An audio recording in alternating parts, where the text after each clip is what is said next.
Hello, good morning, everybody. Thank you for joining on such an early morning on a Tuesday, which is the best day of the week, right? It's just after the worst day of the week, so it has to be the best day of the week. So today we're talking about a mix of topics, which is my favorite kind of talk, where we can mix and match all kinds of topics that don't necessarily seem to interconnect that easily.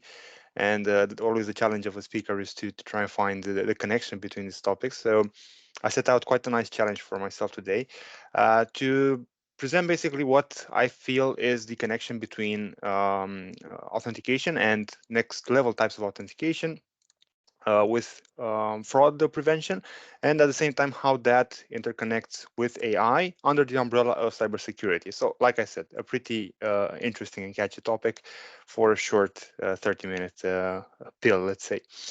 So, a bit about me, a bit of my history. I've been active in software for the past 14 years. It's actually over 14 years, but I like to say just 14 years to not make myself sound so old. And out of those 14 years, for 10 years, I actually was heavily involved in actually building software, producing code that runs on production systems even nowadays. Apart from this, I'm a speaker at events. I like to be part of local communities, speaker communities, organizing events and things like that. And at the same time, when it comes to these events, but also in other types of community gatherings, I'm pretty fond of discussing about best practices, security, and basically doing the right thing in software. So enough about me. Today we're talking about fraud, and fraud is bad. I mean, we hear fraud is bad unless you're the one doing it, because then you're getting rich doing it. But that's probably a topic for another talk. But let's look at some numbers just to see what fraud actually is and why it's actually bad. There's a study by Juniper Research that says that by the year 2027, so starting from last year, payment fraud will accumulate to $343 billion. So that's adding up all the fraud that will happen between 2023 and 2027, which is a 5-year period. Now, for me, being able to quantify this number was almost impossible, because if you tell me, I don't know, $50 billion and $300 billion, it's just a large amount of money. So I wasn't really able to understand what that means. So I made some research, because maybe you guys are in the same boat as I am, and try to put it in some actual useful numbers that I can actually quantify. So, for example, with this amount of money, you could build 4,600, almost 4,600 average-sized hospitals. We're not talking about those huge hospitals you see in the movies that are worth probably more than 1 billion each, but your average-sized hospital. Um, which is quite a big number. I mean, if you picture 4,600 buildings operating, and these are with operational costs as well for this 5-year period, so not just building them, but actually keeping them working. At the same time, you could put together 35, sorry, modern aircraft carriers. So if you're not familiar with aircraft carriers, these are really big machines, huge, that, I don't know, span multiple football fields, host hundreds of airplanes. So it's a really big city on a ship, basically. And also you could staff these and keep them operational for the 5-year period. And if these are not really your thing, I also put a third example, which is the International Space Station, a really important project for humanity. And in this 5-year period, you could actually build it, launch it, and do actual missions for 3 separate international space stations with this amount of money. So it's a huge load of money, basically, to be able to translate that quite simply. And you might think, okay, well, yeah, this money is basically taken and used by fraudsters and cyber criminals, but how does this actually impact me as a consumer? How does it hit me on in my day-to-day life?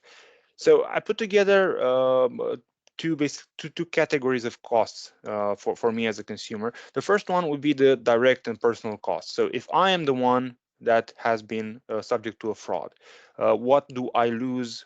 What issues do I have? So first of all, it's basically the unauthorized charge, right? The money that's taken from my account that I lose, which, yeah, I maybe would have used to buy something that is more useful to me.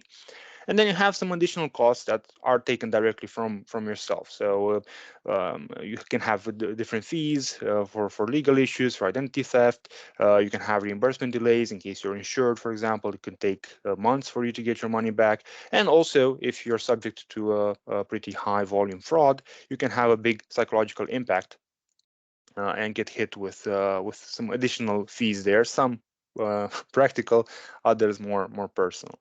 And on the second line, we're factoring in the costs that you get indirectly. So all the businesses and merchants are actually thinking and planning ahead for fraud. So that means that all the costs that are associated with their fraud is actually factored into the prices of goods and the services that we acquire.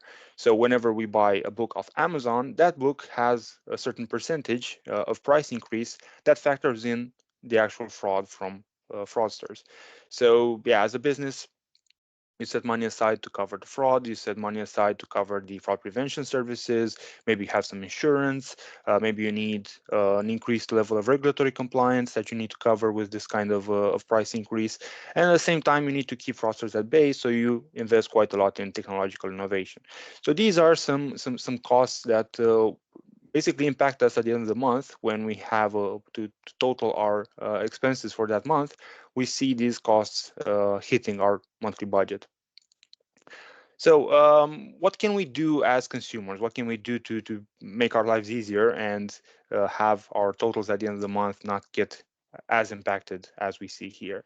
First of all, we're talking about investing time in our digital presence and having all these hygiene factors that we're going to discuss today be put, let's say, in a higher position in our priority list for our daily activities. And yeah, these could potentially reduce both direct and indirect costs. Indirect costs probably less so, but they still have a dent, let's say, in those, as long as we put our energy and our effort into investing into these hygiene factors. And while not all fraud scenarios do, most of them have identity and authentication at their core. So for a fraudster to be able to steal our money, at some point they do need to identify as ourselves or to fake a specific loophole that is somehow connected to identity and authentication. So basic authentication could be both a curse or a blessing, and a blessing at the same time, because with weak authentication, yeah, you open the door to all kinds of fraudsters that can come in and take advantage. But at the same time, with strong authentication, you can actually prevent all these fraudsters from taking over assets or taking over access to your accounts and so on. So authentication in general has been a thing for quite a while. We see it as a pretty modern scenario with our web applications where we are able to log in with username and password and so on. But authentication has been a thing for quite a while. Actually, in the Roman Empire, so thousands of years ago, they had a system with watchwords where they had these wooden tablets that would get passed around within an encampment on a daily basis. And these wooden tablets would contain a specific keyword, a specific password, if you will, that would let soldiers pass between different types of filters within that encampment. And what this would do was it prevented the ability for foreigners or for attackers to actually disguise themselves as Romans and penetrate the security of the encampment. So each Roman guard, each Roman watch guard would have knowledge of the word of the day, and they would get this knowledge through a wooden tablet. And yeah, they would get this tablet passed around, and they would carve their initials, the initials for that specific unit, in that tablet. So at the end of the loop, the owner of the tablet would see that everybody actually acknowledged that they knew the word. Now, these are not the actual tablets. You could see that it's a lot of content here on these tablets. These are actually some different kind of wooden tablets, but the shape and the material was almost identical. So we see authentication and we think about authentication in a really classic way, where you have a username or an email or something like that, so something to identify yourself with. which in the Roman times was actually their garb, their clothes. Um, and yeah, maybe also the language back in the day, and the password, right? So you are able to enter either a website or something by telling that specific platform that yeah, this is who I am, and I'm proving my identity through this password. So things have evolved quite a lot. This is actually a screenshot from the 90s, where things were so much simpler, and you would probably have this website served under HTTP, so not really HTTPS because it wasn't really a problematic thing back then, or it was maybe, but it wasn't so much acknowledged as it is today. But things have evolved quite a lot, and they have evolved both because there was an opportunity to do so. So there's so much advancement happening in cybersecurity in general, but at the same time, classic authentication, this one that we see here, has quite a lot of shortcomings. And discussing about these shortcomings, I put together some research work on this, because I wanted to have some basis for for this session today, and I thought, yeah, let's write an article about this. So I posted an article on our Maxcode blog. You can either scan the QR code in the top right, or access this link here, or actually just go to the maxcode.net/blog website, and you'll be able to see it there, where I discuss basically the fundamental issues of classic authentication, and what we can do as users to overcome them, because sometimes we get the option to do so, other times we don't really have an option to do so, because maybe the platforms we're using don't have advanced security, um, or maybe we're not familiarized with that, and we need to familiarize ourselves with this kind of technology. Also, uh, connected somehow to one of the other topics in today's session, artificial intelligence has an impact in everything we do nowadays, even if we sometimes don't really see it or acknowledge it, it is there. So I also discussed about that. And in the end, which is going to be kind of the conclusion for today's session as well, the fact that it's a matter of education, and it boils down to how aware we are of the perils that we face, and at the same time of the tools and safeguards we have in securing our digital life and digital experience. So I won't bore you with the details of classic authentication. We're going to move along to let's say the first type of next level authentication, and it's something that you might be quite familiar with, especially if you're from a corporate background. We're talking about multi-factor authentication, which is a combination of adding uh, three types of claims to your authentication. So besides being able to identify yourself with a username and a password, you are usually are requested to provide at least one, hopefully multiple, of these three items. So it's something you have, like a device, either your mobile device, your phone, or a specific hardware token that you have access to, something you know, right? So a password, and something you are. So either your thumbprint or your face, or the shape of your eye, your retina, all these kinds of things. Um, and the whole basis of MFA, of multi-factor authentication, is the fact that passwords are not secure. So they will be compromised, either by a user using a really simple password, or by the users giving them away, because that's really the biggest reasons why passwords get compromised, users giving them away. And that might seem a bit counterintuitive. Why would a user do that? But the biggest culprit on hacking accounts is actually phishing attacks, which make it so that you see a platform that looks to be your email client, but in actuality it's really not, and it's just a front website, a fraud website, where you enter your credentials and then you get redirected to Google, for example, and you have no idea what happened to those credentials, but fraudsters get access to them, so they're able to take advantage. And yeah, in this kind of scenario, you can have, for example, the ability to get either SMS messages with a code, or generate them through an authentication app. And according to a claim by Microsoft, 99.9% of automated attacks can get blocked by multi-factor authentication, and the rest of 0.1 are actually caused by, for example, SIM attacks. So if you get an SMS message on your SIM with a token, somebody can attack your SIM or clone it and get that message for you. But these are pretty advanced. So most of these can get taken advantage of by sorry, most of the attacks can get prevented by using MFA. And one specific area where we've seen quite a lot of work being done into taking advantage of MFA and actually avoiding it and moving moving beside it is investing in what's called MFA fatigue attacks, which is probably something that will happen more and more in the future.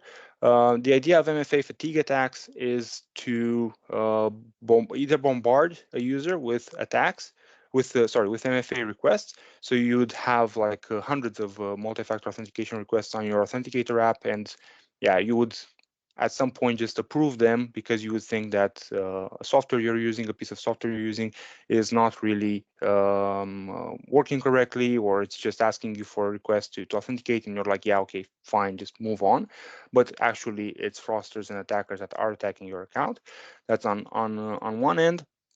And on the other end, from time to time, you might just be using your laptop, for example, and you get an authentication request for your email account that says, yeah, approve this multi-factor authentication request. And you're thinking that it's just one of your email clients, but it could actually potentially be an attacker trying to spoof this kind of device asking for an authentication request.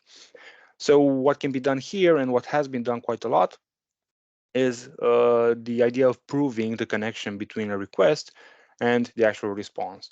So whenever you get one of these more advanced, let's say, multi-factor authentication challenges, you also have to input a code, which is typically a two-digit number that you can find on the platform you're trying to authenticate in.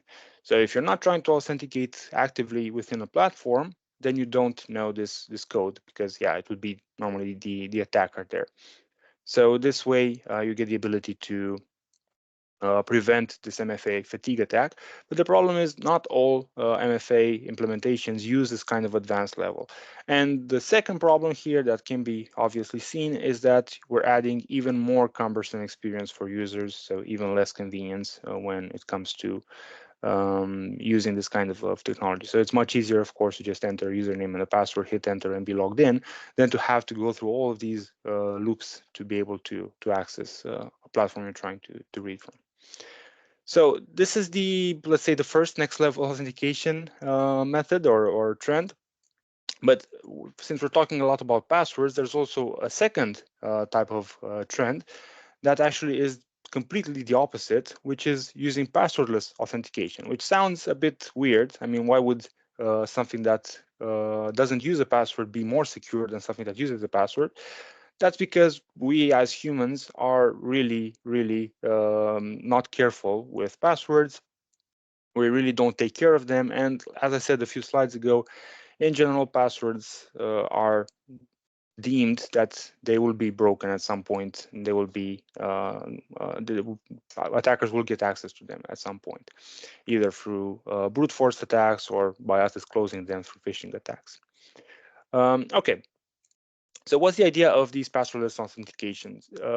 They add convenience, so you no longer have to remember a password, you no longer have to type it in, and they don't necessarily impact security in a negative way, but quite the contrary, in a positive way. So it helps sharpen the security of your accounts.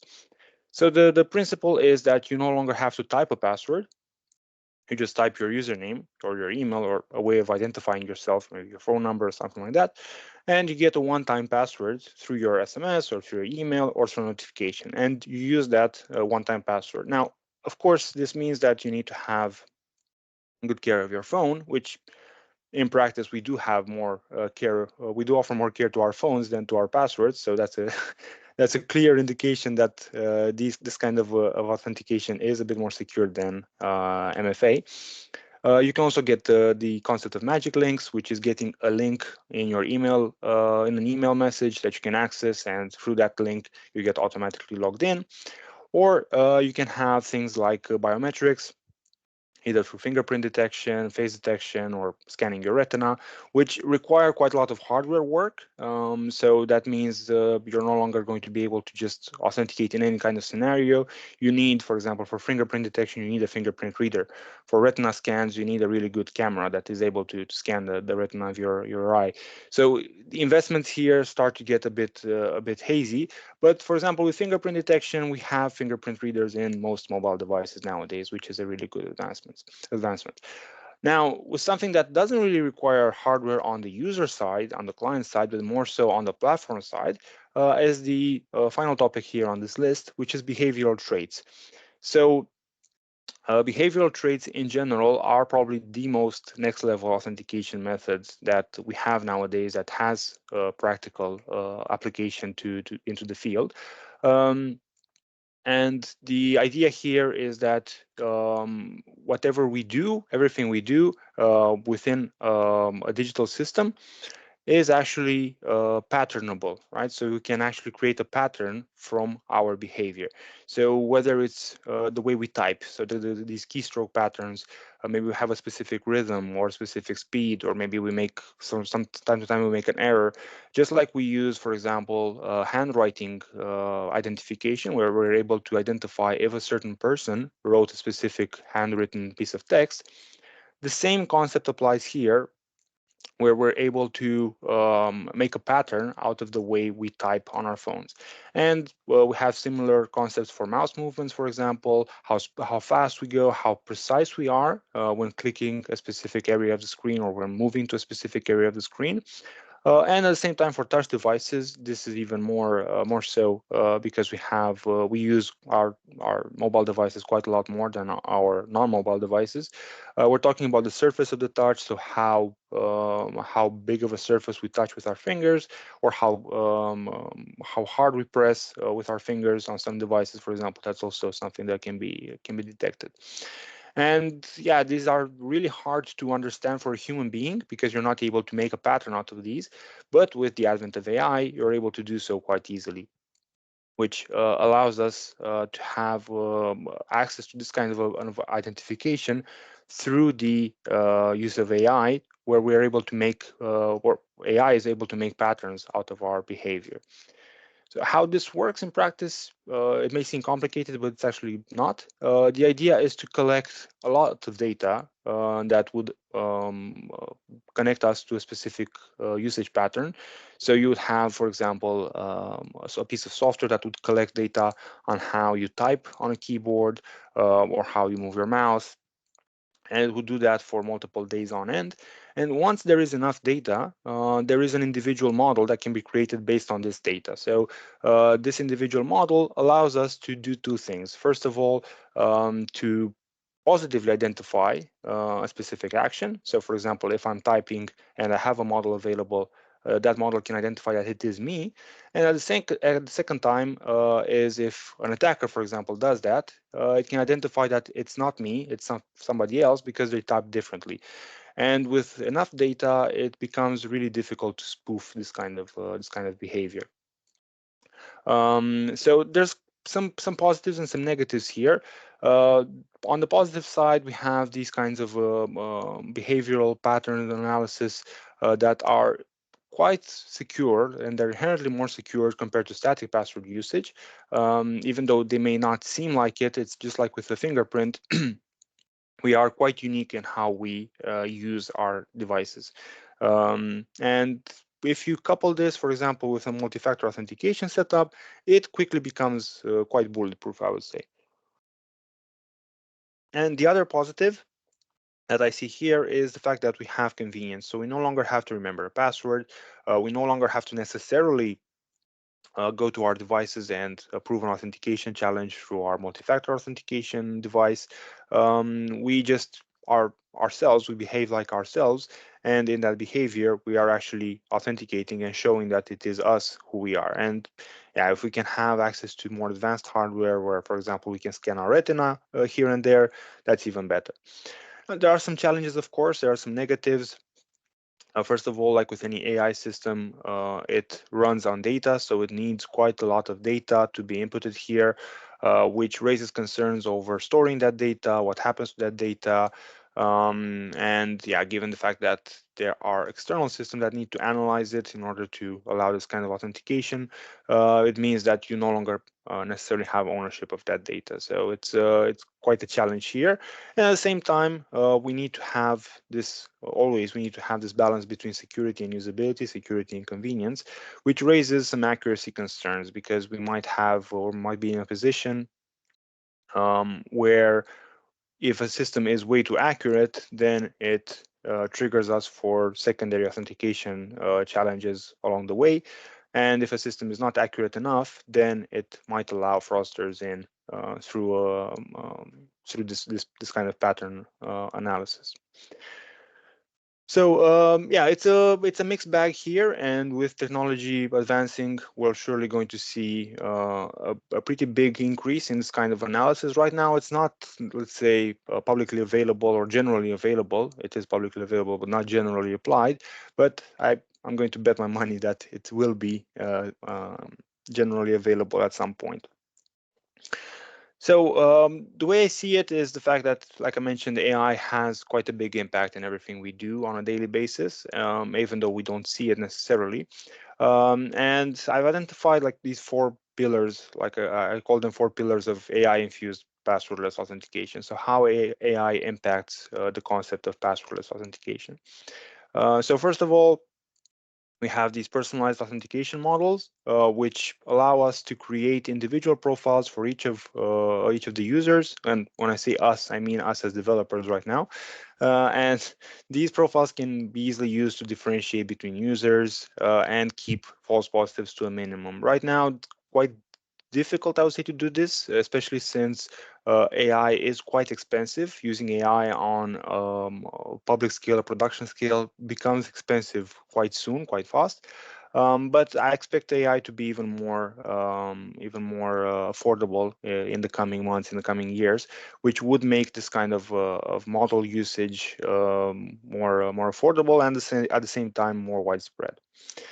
Secondly, we're talking about pattern recognition and analysis, which is like I mentioned, the idea of identifying a user positively by their behavior. So being able to validate that this user is who they say they are, and allowing them to enter the system to use it. And this concept can be actually enhanced with continuous authentication, which would mean that we don't necessarily get like every 2 weeks we get a claim like, yeah, just type some words so I can see it's you. We can have a system that continuously checks our behavior and our patterns to see that it is actually us using the platform and not somebody else.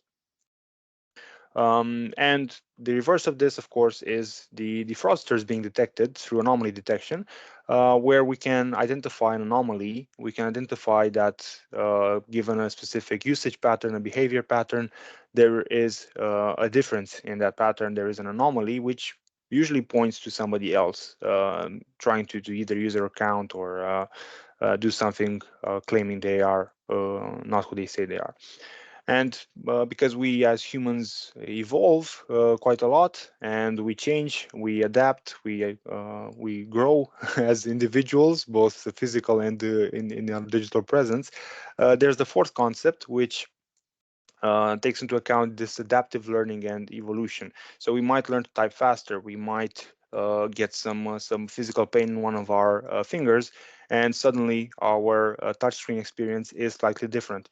So this system is able to fine tune and to identify these kinds of behaviors and adapt the model so that it can continue to identify ourselves as being ourselves and not as fraudsters.